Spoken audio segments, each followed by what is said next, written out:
ତ ସମସ୍ତଙ୍କୁ ମୋର ଜୟ ଜଗନ୍ନାଥ। ଆଜି ସକାଳୁ ସକାଳୁ ଚୁଇମୁଇଙ୍କୁ ଗୁଡ ମର୍ଣ୍ଣିଂ କହିଦେଇ ଛାତ ଉପରକୁ ଯାଇକି ଦେଖିଲା ବେଳକୁ ଘର ଚାଲିଥିଲା କାମ। ତାପରେ ମଣ୍ଟୁ ଆଣିକି ଦେଇଥିଲା ଚକୋଲେଟ। ସିଏ କହୁଥିଲା ମୁଁ ଆଜି ନେଲି ନାମ। अबे साले ଘରକୁ ଯାଇକି ଦେଖିଲା ବେଳକୁ ଆମ ଝିଅ ଦଉଥିଲା ପୋଜ। ସିଏ ଭାବୁଥିଲା ମୁଁ ତା ଫଟୋ ଉଠେଇବି ବୋଲି।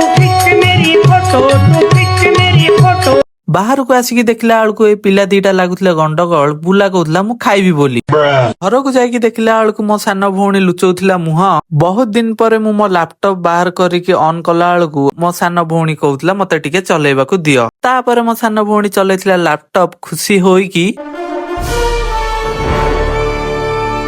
ବାହାରକୁ ଯାଇକି ଦେଖିଲା ବେଳକୁ ଆସିଥିଲେ ମହାରାଜ ଚିନ୍ମୟ ବାବୁ ତାଙ୍କ ଅପକମିଂ ମ୍ୟୁଜିକ ଭିଡିଓ ବିଷୟରେ କିଛି କହିବେ ବୋଲିକି। ତାପରେ ଆସିକି ପହଞ୍ଚି ଯାଇଥିଲେ କିଶୋର ବାବୁ। ଚିନ୍ମୟ ବାବୁ ତାଙ୍କୁ ଦେଖିକି ହେଇଯାଇଥିଲେ ଖୁସି। ଏଠି ଦେଖିଲା ବେଳକୁ ମୋ ସାନ ଭଉଣୀ ବେଲଣା କାଠିରେ ବେଲୁଥିଲା ମଇଦାର ରୁଟି। ତ ଏମିତି ମୋର ମିନି ବ୍ଲଗ୍ସ ପାଇଁ ମୋ ଚ୍ୟାନେଲକୁ ସବସ୍କ୍ରାଇବ କରି ରଖନ୍ତୁ। ରହୁଛି ଜୟ ଜଗନ୍ନାଥ।